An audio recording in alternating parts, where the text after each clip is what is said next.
देख रहे होगे, चाहे देश का किसान हो, चाहे सेना का जवान या फिर स्टूडेंट, की जान इतनी सस्ती हो गई है कि कब चली जाए कुछ पता नहीं, और कोई आके ये कहने वाला भी नहीं है कि हम हाँ इनको सिंपैथी भी दे सकते हैं, लेकिन हम न्याय तो लेकर रहेंगे।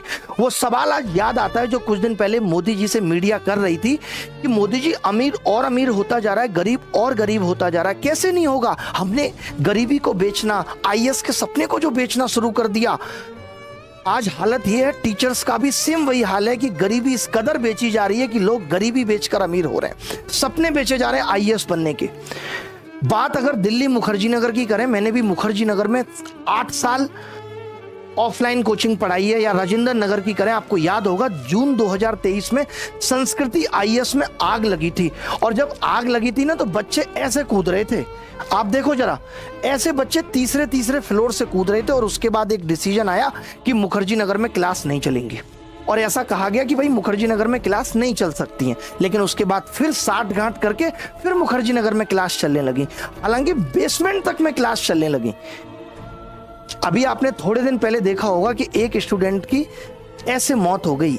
ऐसे इस कदर मौत हो जाना किसी माँ बाप के लिए, भाई बहनों के लिए, दोस्त के लिए कितना दर्दनाक है ये, और किसी को फिक्र नहीं है। आपको याद होगा थोड़े दिन पहले मुखर्जी नगर के पीजी में आग लग गई थी, और अभी जिस रिसेंट घटना की मैं बात करने जा रहा हूं या जिस पे इतनी चर्चा हो रही है, वो तब हो रही है जब एक कोचिंग के अंदर 3 लोगों की मौत हो गई। ये 3 तो बताए जा रहे हैं, हो सकता है 3 की जगह 30 हो, बट इससे कोई मतलब नहीं है। अगर एक भी जान जा रही है तो वो बहुत कीमती है, उसके माँ बाप के लिए, उससे जुड़े हुए लोगों के लिए। आप अपने दिल पे हाथ रख के देखिए कि अगर ये चीज आपके बेटे के साथ होती तो क्या होता। कोचिंग वाले पैसा कमाने के लिए इस तरह पगलाए हुए हैं। 1000 बच्चों का बैच, ठीक है बेसमेंट में शुरू कर दो। मुझे याद है जब 2021 में एमसीडी ने ये कहा था ना कि बेसमेंट में क्लास नहीं चल सकती, हमने उस दिन ऑफलाइन बंद कर दिया था। आज हम खड़े होके इसलिए बोल पाते हैं क्योंकि हम भी ऑफलाइन बेसमेंट में चलाते थे, और जब 2021 में एमसीडी ने यह कहा कि बेसमेंट में क्लास नहीं चल सकती, वो दिन है। और एक आज का दिन हमने क्लास नहीं चलाई, हमने पढ़ाना छोड़ दिया ऑफलाइन। हमने कहा जब दूध ऑनलाइन आ सकता है, बिस्किट ऑनलाइन आ सकती है, आलू प्याज ऑनलाइन आ सकते हैं, तो फिर ये कंटेंट ऑनलाइन क्यों नहीं दिया जा सकता? सब कुछ यूट्यूब पे पढ़ाया जा सकता है। लेकिन आजकल तो अलग दौर है कि पहले हम मोटिवेशन दे दे के इतने फेमस हो जाएंगे, फिर 4 टीचर रख के उनसे पढ़वाएंगे और पैसा कमाएंगे। एक अलग तरीके का थोड़ी पढ़ाना है, जो मोटिवेशन दे रहा है, जो ज्ञान दे रहा है, उसको थोड़ी पढ़ाना है। आज जब इन 3 लोगों की मौत हुई तो सबके अंदर की सांत्वनाएं जग गई, लेकिन फिर भी कुछ टीचर्स का तो फिर भी जमीर मरा हुआ है। जो करोड़ों कमा के बैठे हैं उनके अंदर इतनी हिम्मत नहीं है कि आके बोल दें।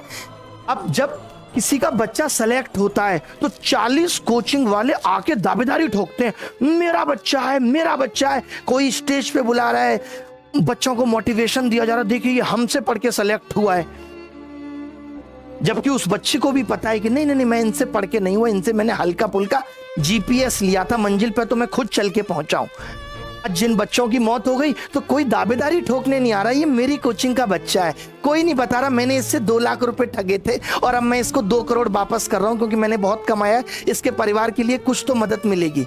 अब कोई नहीं आ रहा बोलने। मेरी ये समझ में नहीं आ रहा, जितने भी आईएएस की तैयारी करने वाले लोग हैं, आप किसी के मुंह से ये नहीं सुनेंगे। एसएससी या हमारे फील्ड में जरूर लोग ये कहते हैं कि आप घर बैठे पढ़ सकते हो। जो बच्चा आईएएस बनने जा रहा है, तुम्हें उसकी डिसीजन मेकिंग पे शक है? इसका मतलब जो तुम ये नहीं कह पाते हो कि नहीं तुम ऑनलाइन ही पढ़ सकते हो। मालूम है क्यों नहीं कह पाते हो? क्योंकि ऑनलाइन में तो 6-7 हजार रुपए भी जस्टिफाई करना मुश्किल हो जाएगा। ऑफलाइन में तो तुम 2 लाख भी ले रहे हो, 2.5 लाख भी ले रहे हो। ये जितने बड़े बड़े कोचिंग के हेड है ना, जिनको आप भगवान भी मानते हो, कभी इनके पास जाके पूछना कि एक गरीब बच्चा गया था, उसने कहा था मास्टर साहब मेरी फीस 10 रुपए कम कर दो। मालूम है पहली बात तो आप इनसे मिल ही नहीं पाओगे, और मिल गए तो क्या कहेंगे, मैं ये सब नहीं देखता, ये सब मैनेजमेंट देखता है। हमने तो देखा है ना, हम भी आए थे 2012 में आईएएस की तैयारी करने, गए थे बाबूजी के पास, बाबूजी हमारी भी फीस कम कर दो। बाबूजी बोले ये सब मैं नहीं देखता, मैनेजमेंट देखता है।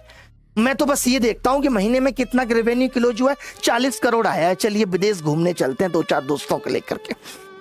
अगर आप दिल्ली बच्चों को बुला रहे हो तो पहले तो मैं आपसे ये पूछना चाहता हूं, आपके पास अगर व्यवस्था नहीं है तो आप बुला क्यों रहे हो? पहली बात तो बुलाने की जरूरत ही नहीं है, आपको कहना चाहिए। आप बताइए कौन सा ऐसा एक टीचर है जो ये कह रहा है कि आपको दिल्ली आने की जरूरत नहीं है, ऑनलाइन को प्रमोट कर रहा है, वो अपने वीडियोज भी पढ़ाने के 10-20 डाल रहा है, या यूट्यूब पे वो पढ़ा रहा है और वो कह रहा है कि देखिए हम सेम ही पढ़ाते हैं। ऐसा लग रहा है जैसे देश की राजधानी बिजली के तारों की राजधानी बन गई है। थोड़े दिन पहले आपने देखा होगा, एक वीडियो आया था, इसी लाइब्रेरी का एक स्टूडेंट ने चेतावनी भी दी थी कि कोई बड़ी दुर्घटना घट सकती है। तब कोई होश में नहीं आया था, ना ही कोचिंग वाले, ना ही एमसीडी दिल्ली सरकार। हमने अब तक सपनों को मरते हुए देखा था, आज सपने देखने वाले भी मर गए। बेचारे जिंदगी संवारने आए थे, जिंदगी गवाकर चले गए। और अब आगे बढ़कर कोई नहीं कहेगा आके कि ये मेरा बच्चा है। और वहीं इसमें से कोई आईएएस बन गया होता तो दुनिया भर के लोग क्रेडिट लेने आ जाते। एक आईएएस बनने पे 40 लोग दावेदारी ठोक देते हैं। आज दे दे कोई आके मोटिवेशन इनकी फैमिली वालों को, इनके रोते हुए माँ बाप को, मुझे कोई दिखा दे हंसा के।